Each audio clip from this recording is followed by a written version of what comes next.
आघाड़ी के कार्यालय में मौजूद है और वंचित बहुजन आघाड़ी के जो अध्यक्ष हैं प्रकाश अम्बेडकर जी यहाँ पर हैं और उसी के साथ में मुंबई शहर के तमाम मौजूद उलमा यहाँ पर है। शहीद नूरी की रजा एकेडमी के सदर है वो यहाँ पर मौजूद है। मौजूद क्यों है ये बड़ा सवाल है कि पिछले 2-4 दिनों के अंदर जो खबरें चली यूनिफॉर्म सिविल कोड को लेकर के जो बातें चली और जिसके अंदर एक बयान आया कि प्रकाश अम्बेडकर जी ने यूनिफॉर्म सिविल कोड को समर्थन किया है, उसकी बात को लेकर के कहीं बहुत बात आगे गई और सारे उलमाए दिन फिक्रमंद होते हुए आज खुद जो है प्रकाश अम्बेडकर जी से मुलाकात करने के लिए उस विषय को जानने के लिए यहाँ पर पहुंचे हैं। यही जानने का हम भी प्रयास करेंगे प्रकाश अम्बेडकर जी से। एक मिनट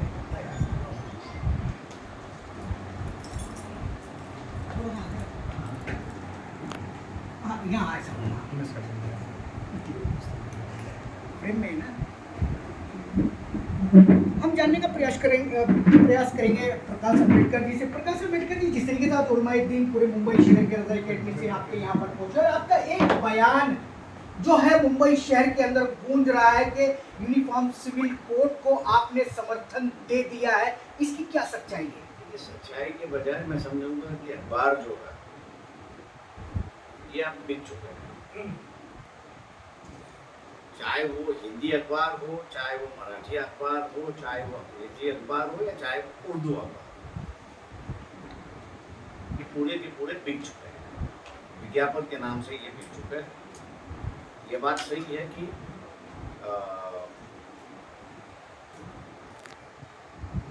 कॉमन सिविल कोड या यूनिफॉर्म सिविल कोड पर हमने प्रेस कॉन्फ्रेंस की, अपने कॉन्स्टिट्यूंसी में प्रेस कॉन्फ्रेंस की अब्दुल्ला ने, और उस प्रेस कॉन्फ्रेंस में 1950 से लेके आज तक कॉमन सिविल कोड का जो सबसे बड़ा अहम मसला है, उस अहम मसले को हमने सामने रखा है। और वो अहम मसला शादी का मसला है। हिंदू समाज में 2 तरीके की शादी होती है। ब्राह्मण और क्षत्रिय जो है वो सप्तपदी और होम हवन से उनकी शादी, लेकिन जो वैश्य है, शूद्र है, अतिशूद्र है, आदिवासी है, उनकी शादी जो है वो अंतर पाठ, मतलब ब्राइड और ब्राइडरूम, लड़का और लड़की के बीच में एक पर्दा रखते हैं। और उनकी शादी का पद्धति यह है कि किसान है, खेत है, नदियां हैं, पानी है, घर है, खुशहाली है लोगों की, इसको लेके उनका होता है 10 मिनट को राजी वहाँ पर खत्म। शादियाँ जो है वो एक पर्सनल चीज़ है कि जिस पर सालों से आप कहिए कि अपनी अपनी पद्धत जो है, अपनी अपना तरीका जो है वो अमल करते आ जाए और उसको वो एक निजी मामला वहाँ पर। इसलिए हमने कहा कि यार तुम यूनिफॉर्म सिविल कोड की बात कर रहे हो, कॉमन सिविल कोड की बात कर रहे हो, तो आरएसएस से हमने कहा कि इन 2 पद्धतियों में से आप कौन से पद्धति स्वीकार रहे हो, ये तो पहले बताओ। दूसरा जो है कि आपका यूनिफॉर्म सिविल कोड का ड्राफ्ट कहाँ है? जो सपोर्ट कर रहा है वो हवा में ड्राफ्ट वो सपोर्ट कर रहा है, ड्राफ्ट भी नहीं है। और ये जो पेचीदा मसला है 1950 से लेके, उस पर आज तक जो आरएसएस ने कोई पैरवी नहीं की, कोई समझौता नहीं लिया है।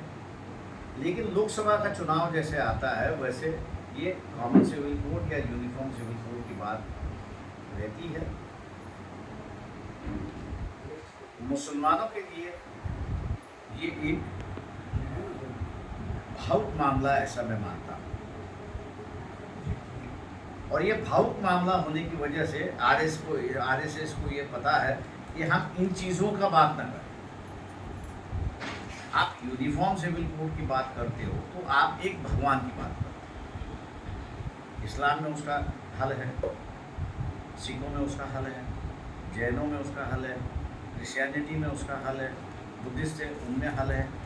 लेकिन हिंदू समाज के अंदर एक भगवान, अनेक भगवान। तो हमने आरएसएस से पूछा कि ये अनेक भगवान में से आप किस भगवान को आप सामने ले आएंगे? ये जब तक आप डिसाइड नहीं करते तब तक आपका कॉमन सिविल कोड का ड्राफ्ट ही नहीं बनता है। मैं मुसलमानों से इतना ही कहूँगा, उनके लिए ये काफ़ी बड़ा सेंसिटिव इशू है। इस बात को मैं मानता हूँ, क्योंकि रिलीजन ही उनके धर्म ये उनके लिए अपनी सिक्योरिटी है, ऐसा मैं मानता हूँ। और इसलिए उसमें अगर कोई बदलाव हुआ तो उनसे रिएक्ट। आरएसएस को मेरे ख्याल से मुसलमानों की रिएक्शन ही चाहिए और कुछ नहीं चाहिए, क्योंकि मुसलमानों की रिएक्शन जब निकलती है तो उनको हिंदुओं में जाके एक ही करना होता है, बगरे आपण नुसतं बोललो काय करायला लागेल, मतलब अपन ने सिर्फ बात छेड़ दी और मुसलमानों की तरफ से हंगामा शुरुआत हुआ। अब ये हंगामा को कंट्रोल करना नहीं करना है, तो आप लोगों को इकट्ठा ना होगा, हमारे पीछे रहना होगा। हम लोग में जो हिंदू समाज के अंदर सेकुलरिज्म पनपना चाहिए और जो पनप रहा है उसको बरकरार रखना चाहिए। ये जो हम लोग के प्रयास होते हैं, ऐसे प्रयासों में पूरा पानी फिर जाता है। वो फिर हमको सुनाते, सर देखो कितना उछल रहा है, वो उसको काबू में रखना होगा, और काबू में रखना है तो अपने को सबको इकट्ठा आना होगा। पोलराइजेशन हो गया, इलेक्शन हो गया, वोट ले ले, बाद में ना यूसी कॉमन सिविल कोड की चर्चा होती है, ना जो है यूनिफॉर्म सिविल कोड की चर्चा होती है। वही चर्चा 4.5 साल के बाद निकलती है। तो ये यूनिफॉर्म सिविल कोड और कॉमन सिविल कोड जो है आरएसएस बीजेपी का सत्ता पे आने का एक मार्ग है, ऐसा मैं मानता हूँ। इसलिए जो बुनियादी बातें हम लोग ने रखी है उसको इस कॉन्फ्रेंस के माध्यम से आरएसएस ना जवाब दे पा रही है, और हर आदमी अब पूछ रहा है भैया तुम यूनिफॉर्म सिविल कोड ले आ रहे हो तो ये सवाल को जवाब देना होगा, वो दे नहीं पा रहे। इसलिए मैं समझता हूँ कि अब कॉमन सिविल कोड जो है चर्चा में नहीं आएगा। जैसे औरंगजेब के माध्यम से दंगा फसाद हो रहा था, उसको हम लोगों ने दबा दिया। उसी तरह वंचित बहुजन आघाड़ी के बयान के बाद यूसीसी की चर्चा जो है ना प्राइम मिनिस्टर करेगा ना और कोई करेगा, क्योंकि अगर वो करता है तो उनको उसका जवाब देना होगा, और उनके पास वो कोई जवाब नहीं है। प्रकाश अम्बेडकर जी, आपने औरंगजेब की बात की, औरंगजेब के मजार पर आपने गए, मत्था टेका, फूल चढ़ाए। लोगों का ये कहना है, विपक्षियों का कहना है कि प्रकाश अम्बेडकर जी किसी ना किसी तरह से मेन स्ट्रीम मीडिया में बने रहना चाहते हैं, वो इसीलिए ऐसे जानबूझ के फंडे करते हैं। सवाल ऐसा है, मैं डॉक्टर बाबा साहब अम्बेडकर का पोता हूँ और कोई नहीं आया। यहाँ का जो शोकास है 15-20 तक का, वो हमेशा मेरे साथ है। पिछली लोकसभा में इन्होंने जितनी गालियाँ दी थी उतनी गालियाँ दी, लेकिन 65 लाख वोट हम लोग ले गए।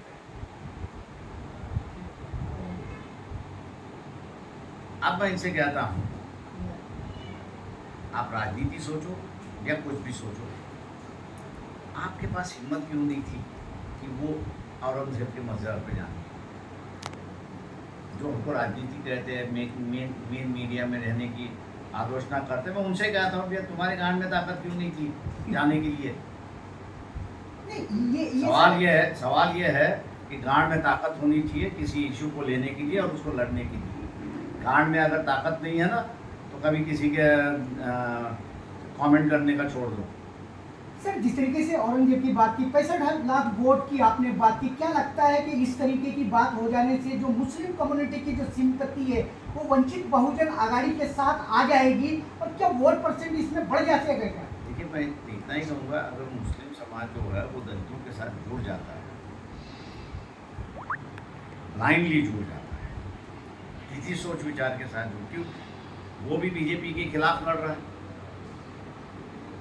उसने कभी ये सोचा नहीं कि भैया क्या सत्ता मिलेगी नहीं मिलेगी, उसने कहा नहीं लड़ रहा है वो अकेला। अगर मुसलमान उसके साथ में जुड़ जाता है तो मैं समझता हूँ कि यहाँ की नई सेक्युलर राजनीति शुरुआत है। लेकिन मुस्लिम समाज जो है, दुर्भाग्य कहूँगा, कि कांग्रेस के साथ में जुड़ा हुआ है। और ये ख्याल उसके दिमाग से जब तक बाहर नहीं निकलता है तब तक यहाँ सेकुलर राजनीति पनप नहीं सकती, क्योंकि मुसलमानों की वजह से कम्युनिस्ट था, मुसलमान की वजह से ही उत्पन्न था, मुसलमान ने उसको साथ दिया, लेकिन जिस दिन उसने साथ छोड़ दिया कम्युनिस्ट को, समाजवादी थे, अभी के समाजवादी नहीं कह रहा हूँ, लेकिन एसएसपी बीएसपी जो पार्टियाँ थी वो मुसलमानों की अहमियत करती थी और मुसलमान भी उसके साथ में खुल के था। लेकिन जिस दिन यहाँ मुसलमानों के दिमाग में यह आया कि जीतने वाले के साथ में रहो, उस दिन से मुसलमानों का मित्रता जो थी या जो मित्र करने वाले थे वो धीरे धीरे खत्म हो गए और आज मुसलमान के पास कोई मित्र नहीं है, वो उसके बगल में कोई खड़ा नहीं हो रहा है। हमारे जैसे एक दो जो है जिनको लगता है कि इंसानियत पनपनी थी यहाँ पर, वो ही यहाँ पर भूमिका लेते हैं, लेकिन मुसलमान कभी ये सोचता नहीं है कि भैया इनको जो है हम लोग ने जिंदा रखना चाहिए। कम्युनिस्टों को अगर